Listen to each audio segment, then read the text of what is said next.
Dear students, स्वागत है आप सभी का इस प्लेटफॉर्म पर। मैं Anjali Saraswat, science teacher, Kendriya Vidyalaya number 2 Agra cantt.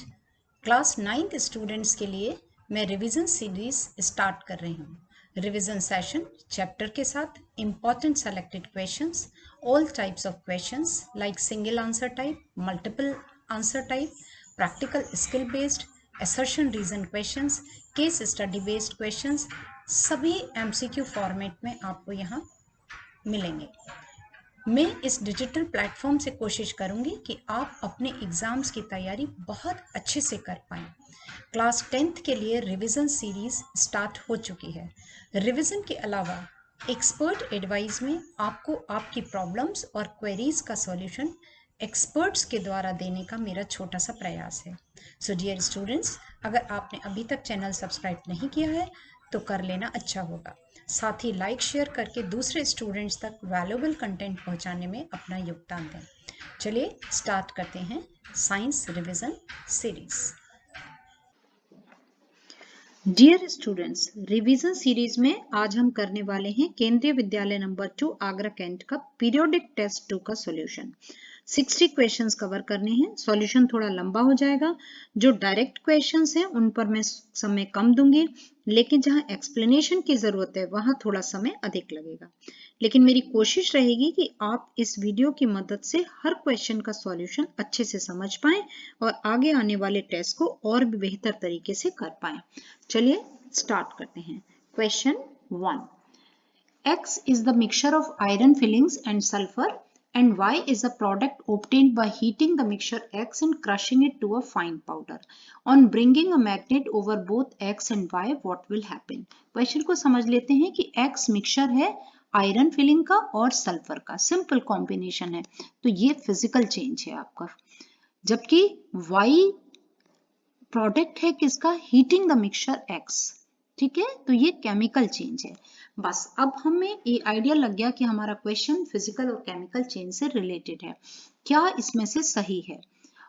On bringing a magnet over both X and Y, X पर भी हम अगर मैग्नेटिक ट्रीटमेंट दें और Y पर भी, तो क्या होगा?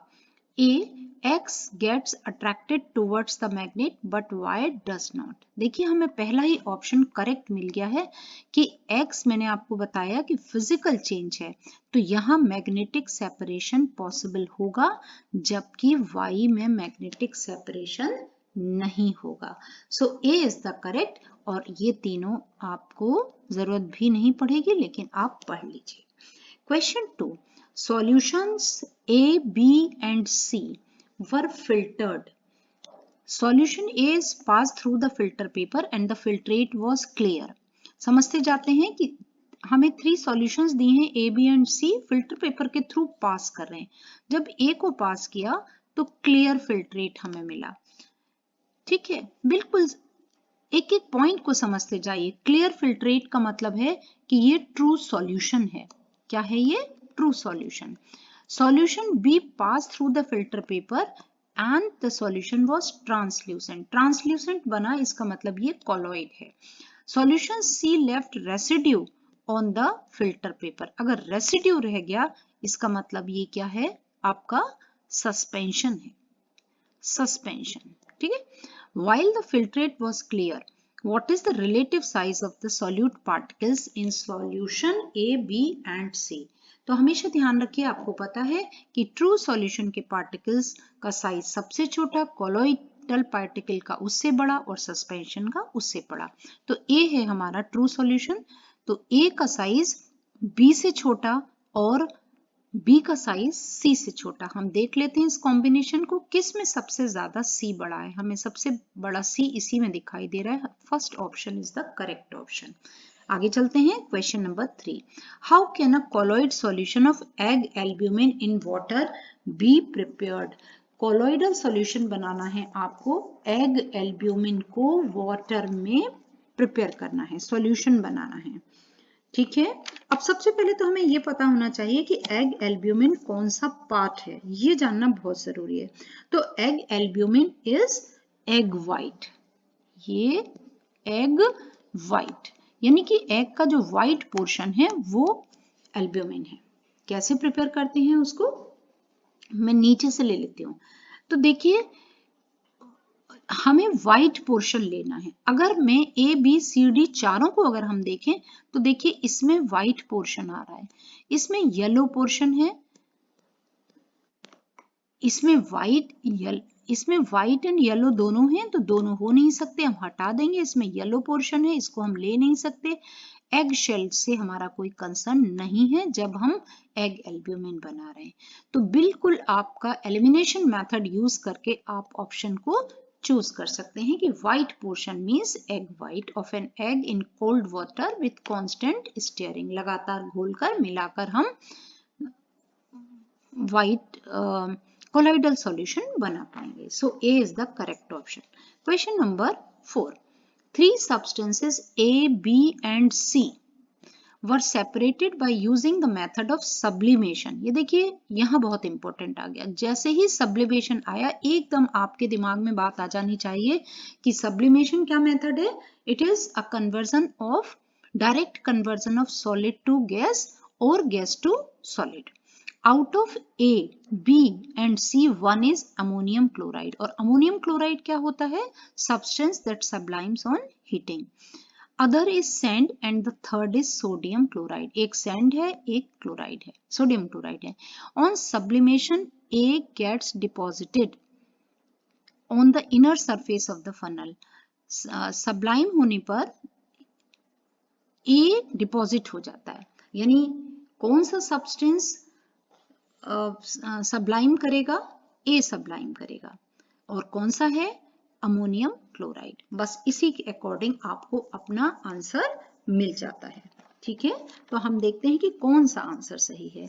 ए इज सोडियम क्लोराइड नहीं है, आपको ए जब डिपॉजिट हो रहा है ए ammonium chloride.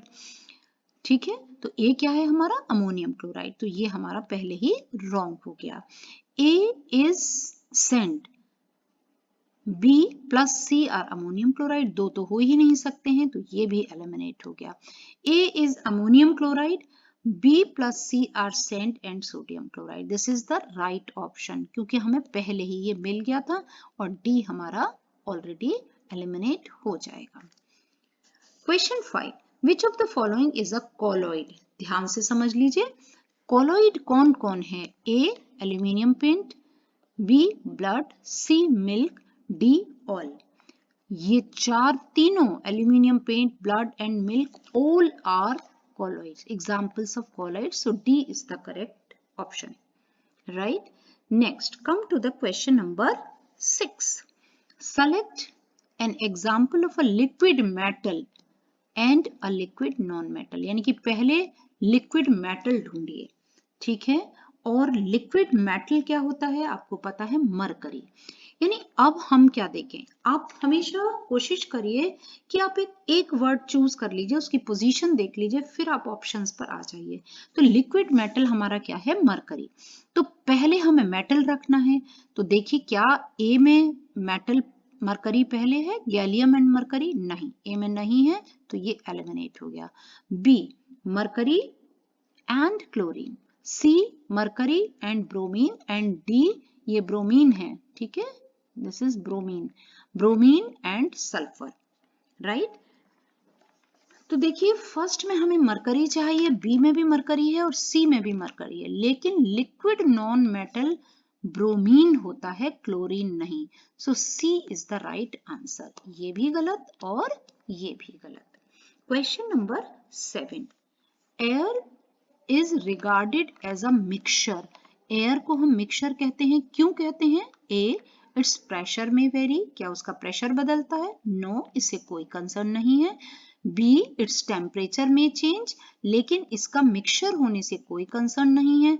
See its volume changes under different conditions, volume नहीं बदलेगा। डी इट्स कॉम्पोजिशन में वेरी, इसका कॉम्पोजिशन बदलता है एयर का, इसलिए एयर क्या कहलाती है? मिक्सचर कहलाती है। It is its composition means components mixed in any ratio physically, right, change हो सकता है, प्लेस टू प्लेस चेंज हो सकता है। So D is the correct option. Question number 8, which of the following statement is always true? ध्यान रखिए, sentence को बहुत अच्छे से पढ़िए।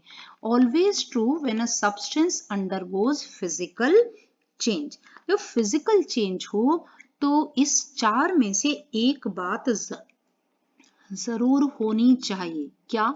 ए, इट चेंजेस कलर, क्या कलर बदलना चाहिए? B, a new substance is form. देखिए हम किसके बारे में बात करें, फिजिकल चेंज के बारे में। C, it boils. D, it's composition remain the same. Physical change में बच्चों कॉम्पोजिशन हमेशा सेम रहता है। So D is the correct answer.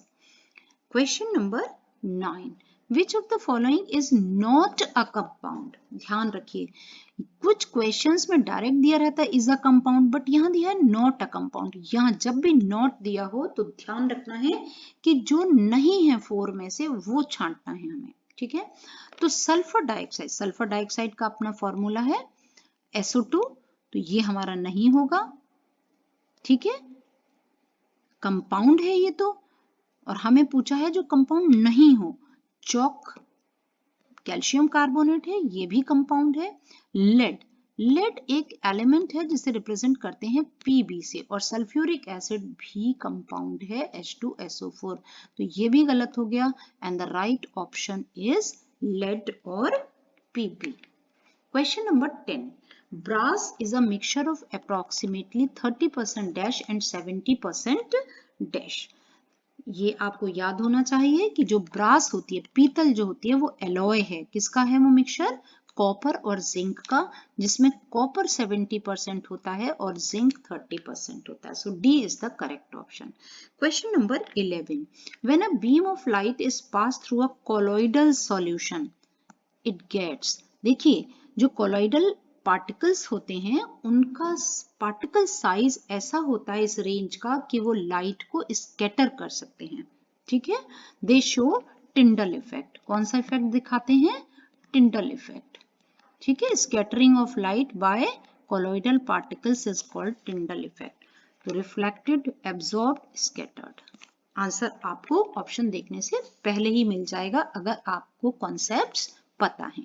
Question number 12, two substances A and B when brought together form a substance C with the evolution of heat। Question समझ लीजिए कि दो substances हैं A और B, जब उनको मिलाया जाता है तो substance C बनता है और गैस हीट निकलती है, ठीक है, यानी एक्सोथर्मिक रिएक्शन हुआ। The properties of C are entirely different from those of A and B. और सी की प्रॉपर्टीज ए और बी से बिल्कुल अलग होती हैं। द सब्सटेंस सी इज, और ये किसकी कंडीशन होती है? जब नया सब्सटेंस बनेगा, नई प्रॉपर्टीज बनेंगी तो ये होगा compound, right. Question number 13, which method is used to separate drugs from blood?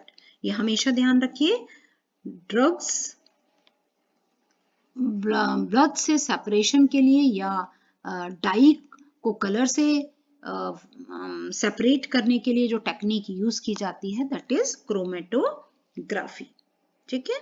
मैं आपको एनसीईआरटी के किस पेज पर इससे रिलेटेड इंफॉर्मेशन दी हुई है वो पेज नंबर भी बताती जाऊंगी, जिससे आप उसको वहां से भी पढ़ सकते हैं।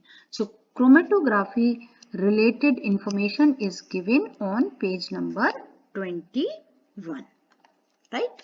Come to the question number 14. Pure copper sulfate can be separated from impure copper sulfate solution by किस method से प्योर कॉपर सल्फेट बनाया जा सकता है impure कॉपर से? A, evaporation, B, crystallization, C, distillation and evaporation, and D, distillation, right? Our correct answer is crystallization.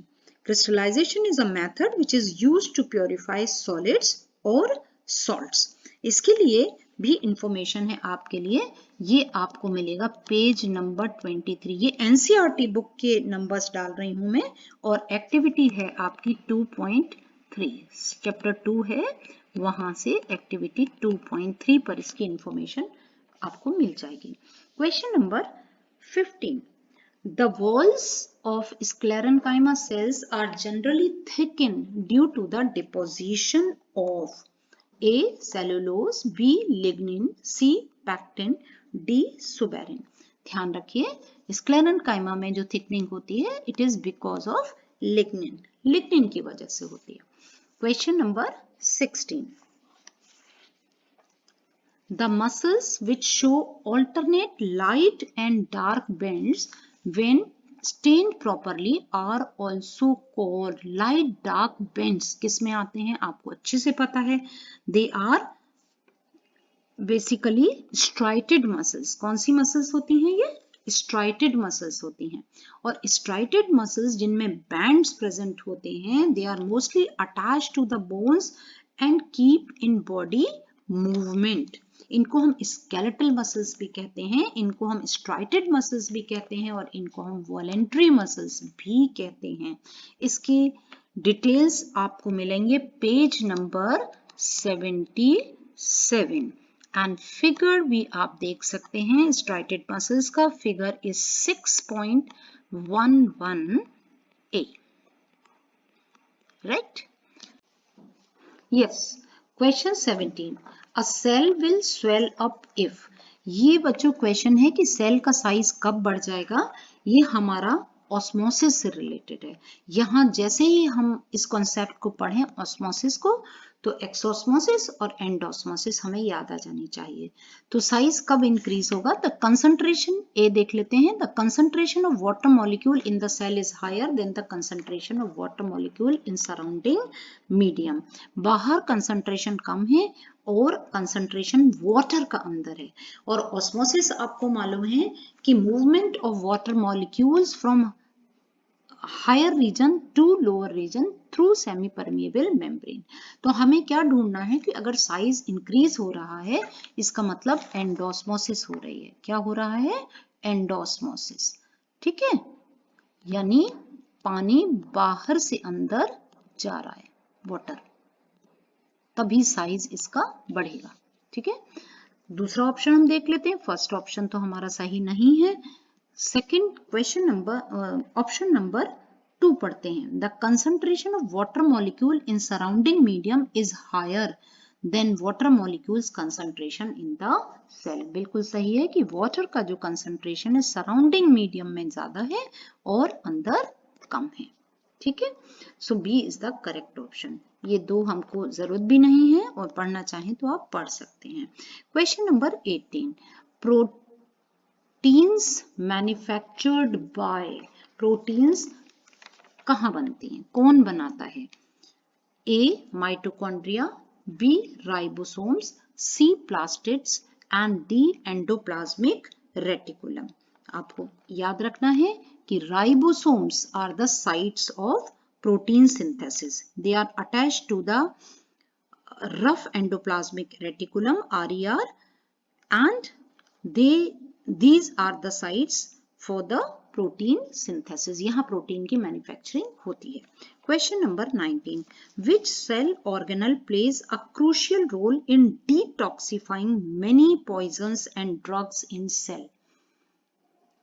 कहाँ पर ये काम होता है, कौन से सेल ऑर्गेनल में होता है जहां डिटॉक्सिफिकेशन होता है ड्रग्स का और पॉइजन्स का, ठीक है। पहला ले लेते हैं, A Golgi apparatus, B lysosomes, C smooth endoplasmic reticulum and D vacuoles. तो याद रखिए सी स्मूथ एंडोप्लाज्मिक रेटिकुलम यानी कि SER, okay. SER plays a crucial role in detoxifying many poisons and drugs. इसकी इंफॉर्मेशन आपके लिए अवेलेबल है पेज नंबर 64। कहां पर देखेंगे आप इसके लिए, अपनी NCERT का पेज नंबर 64 देखेंगे। लास्ट लाइन्स हैं किसकी, एंडोप्लाज्मिक रेटिकुलम। जब आप पढ़ेंगे तो आपको ये इंफॉर्मेशन लास्ट लाइन्स हैं उस पैराग्राफ की, right.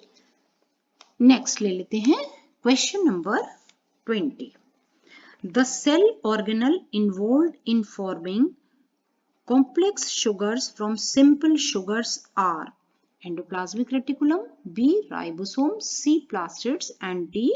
Golgi apparatus. So the correct option is D. Golgi apparatus. Information is given on page number, again on page number 64, but Golgi apparatus में आपको available है. Question number 21. The only cell organelle seen in prokaryotic cell. Prokaryotic cell में केवल यही एक cell और pro means primitive nucleus, जिसमें कोई भी सेल ऑर्गेनल नहीं है, सारा मटेरियल डिस्ट्रीब्यूटेड है. तो माइटोकॉन्ड्रिया प्रेजेंट नहीं है, राइबोसोम भी प्रेजेंट नहीं है, C plastids, ribosome is the only cell organelle which is present in prokaryotic cell. This information is available on page number 62. Page number 62 and bacteria का figure दिया हुआ है figure number 5.4. So B is the correct option, ribosomes. Okay.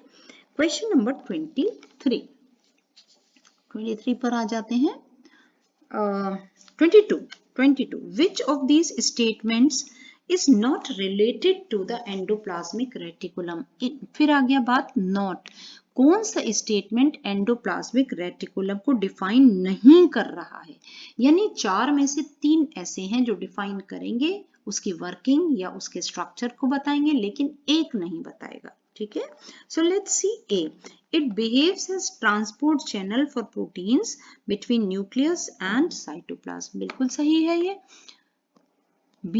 It transports material between various regions in cytoplasm. ये भी अपने आप में सही, ये भी ट्रू है, ये भी ट्रू है. एंड C लेते हैं. It can be the site of energy respiration. ये फॉल्स है, तो ये हमारा करेक्ट ऑप्शन होगा. So option A is the correct option. ठीक है. Question number 23. Which of the following are covered by a single membrane? ये आपको 4 सेल ऑर्गेनल्स दिए हैं. A mitochondria, B nucleus, C lysosomes, D plastids. Single membrane होती है बच्चों lysosome में. ठीक है. लाइसोसोम क्या है आपको याद है? It is a kind of waste disposal system of cell organelle है. Come to the question number 24. 24 is chromosomes which appeared during cell division are formed due to coiling and folding of certain material. तो ये क्या material होता है? सीधी सी बात है. आपको याद है कि न्यूक्लियस के अंदर, देखिए न्यूक्लियस के अंदर थ्रेड लाइक स्ट्रक्चर्स प्रेजेंट होते हैं. जब सेल डिवीजन होने सेल मैच्योर होती है तो यही कंडेंस्ड फॉर्म में मिलकर क्रोमोसोम बना लेते हैं. ठीक है. तो वो क्या है? क्या वो साइटोप्लाज्म है? नहीं. क्या वो क्रोमैटिन मटेरियल है? यस. प्रोटोप्लाज्म भी नहीं है और nucleoplasm. Correct option is B. Question 25. It is the shrinkage of cytoplasm due to loss of water when kept in hypotonic solution. ये देखिए हाइपोटोनिक का मतलब है कि जिसमें कंसंट्रेशन सॉल्ट का कम है, वाटर कंटेंट ज्यादा है. ठीक है. Shrinkage of cytoplasm due to loss of water. जब पानी की कमी हो जाएगी, ठीक है, वाटर कम हो जाएगा, क्योंकि बाहर हाइपोटोनिक सॉल्यूशन है तो एक्स ऑस्मोसिस होने लगेगा. सेल का जो मटेरियल है, जो साइटोप्लाज्म है, वो अंदर की ओर श्रिंक करने लगेगा. ठीक है. उस प्रोसेस को क्या कहते हैं? A endocytosis, no. B phagocytosis, no. C plasmolysis, yes. None of these. फिर से समझ लेते हैं. Plasmolysis is the process in which cells lose water in hypertonic solution. Cytoplasm cell wall से हट जाता है, shrink हो जाता है. ठीक है. सॉरी, ये हाइपोटोनिक नहीं होगा बच्चों, ये हाइपरटोनिक होगा. इसको आप लिख लीजिए, अपने चेक कर लीजिए. Hypertonic, it must be hypertonic, not hypotonic. ठीक है. बाहर कंसंट्रेशन ज्यादा होगी सॉल्ट की तो अंदर से पानी बाहर आ जाएगा.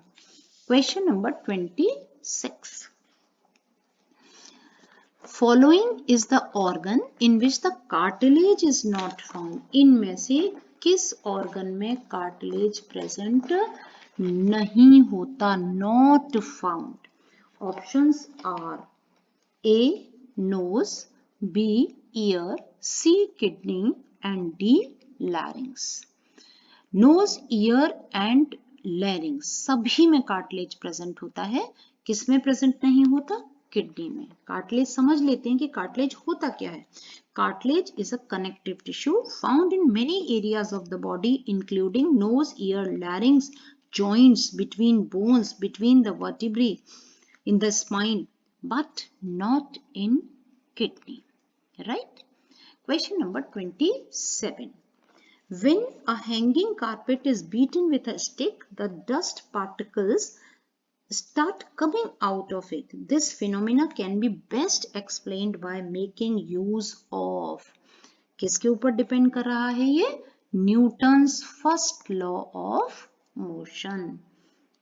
ठीक है, जिसे हम कहते हैं इनर्शिया ऑफ रेस्ट।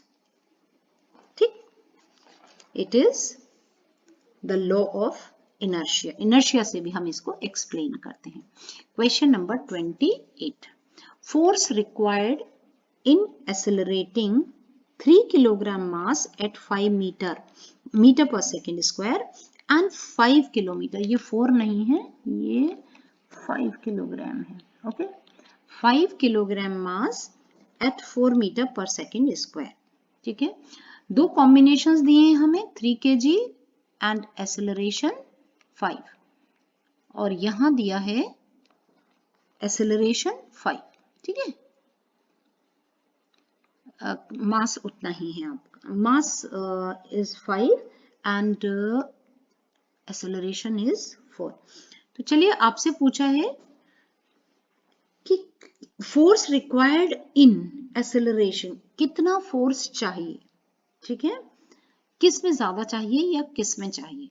ऑप्शंस है हमारे पास, A 0 in both the cases, B same in both the cases, C greater for 3 kilogram mass and 5 meter per second square, D greater for 5 kilogram mass at 4 meter per second square।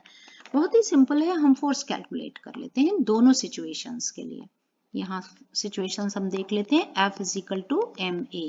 First situation के लिए हम देख रहे हैं m 3 kilogram and mass 5, ये हो गया आपका 15 न्यूटन फोर्स, ये F1 हो गया। ठीक है, और दूसरे केस में हम देख लेते हैं F2, mass into acceleration, F2 है ये, मास हो गया आपका 5 kilogram and acceleration is 4, that comes 20 Newton's. तो किसको ज्यादा चाहिए? F2 को ज्यादा चाहिए।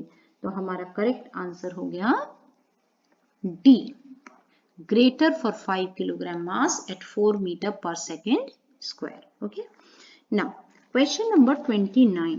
When a body is stationary, अब हमको ये समझना है स्टेशनरी का मतलब क्या है। Stationary means body at rest, यानी कि बॉडी रुकी हुई है। क्या होगा? Option A, there is no force acting on it. क्या अगर वो रुकी हुई है तो उस पर फोर्स नहीं लग रहा है? No, this statement is wrong. B, the force acting on it is not in contact with it, ये भी गलत है कि फोर्स कांटेक्ट में नहीं है। C, the combination of forces acting on it balance each other, ये बिल्कुल सही बात है कि फोर्सेस क्या है? बैलेंस्ड हैं। ऐसे समझ लीजिए, ये सिंपल कि एक बॉक्स है, हैवी बॉक्स है, अगर इधर से भी इस पर फोर्स लग रहा है सपोज 5 न्यूटन का, और ऑपोजिट साइड से भी 5 न्यूटन का फोर्स लग रहा है, तो ये इक्वल एंड ऑपोजिट हो गए, डायरेक्शन चेंज होने की वजह से बैलेंस हो गए और बॉडी को इन्होंने स्टेशनरी कर दिया, या वो रेस्ट पर ही हमें दिखाई देगी। ठीक है, बॉडी इन वैक्यूम से कोई मतलब नहीं है। क्वेश्चन नंबर 30 पर आ जाते हैं। A water tanker filled up to 2/3 of its height is moving with a uniform speed on sudden application of brakes, the water in the tank would। Question को समझिए जरा, क्या है ये क्वेश्चन, कि एक पानी का टैंकर है जो 2/3 ऑफ उसकी हाइट का 2/3 हिस्सा भरा हुआ है और वो यूनिफॉर्म स्पीड से चल रहा है टैंकर, ठीक है। सडनली क्या होता है कि ब्रेक्स अप्लाई कर दिए जाते हैं। अब वो पूछ रहे हैं कि वाटर कहाँ जाएगा।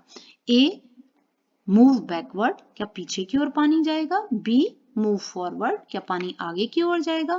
बी रिमेन अनअफेक्टेड, क्या कोई उसके ऊपर असर नहीं पड़ेगा। या डी राइज अपवर्ड, ऊपर की ओर चलेगा। बच्चों जब इस तरीके के क्वेश्चन आएंगे जहां ब्रेक्स आर अप्लाइड या व्हीकल सडनली स्टार्ट्स मूविंग, तो यहां आपको न्यूटन्स लॉ की ओर चले जाना है। और यहां हमारा वर्क करता है, कौन सा लॉ वर्क करेगा, फर्स्ट लॉ ऑफ मोशन, ठीक है। So the correct answer is option B, right. Why?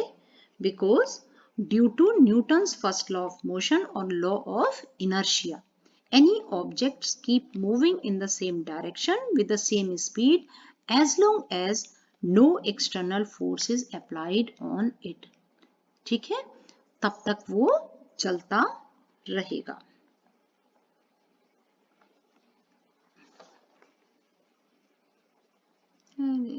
Dear students, video काफी लंबा हो रहा है, इसलिए क्वेश्चन 30 to 60 आप पार्ट 2 में देखिए। तब तक के लिए बाय बाय।